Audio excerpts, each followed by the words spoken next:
যেই লোক আল্লাহকে ভয় করে আপনি আল্লাহর নির্দেশ লঙ্ঘন করলেন না, সাদা দেওয়া হালাল না হারাম?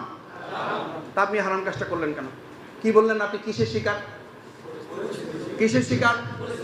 তো পরিস্থিতির শিকারী যদি হবেন তাহলে আপনি আল্লাহর প্রতিনিধিত্ব করার দায়িত্ব নিলেন কেন? তাহলে আপনি এই সমাজ সংস্কার, রাষ্ট্র সংস্কারের কথা আমি বলি কেন? আল্লামা ইকবাল সেই জন্য 4 জন মুসলিমকে এক কাতারে দাঁড় করাইছে, বলছে যে দিস ইজ রিভার।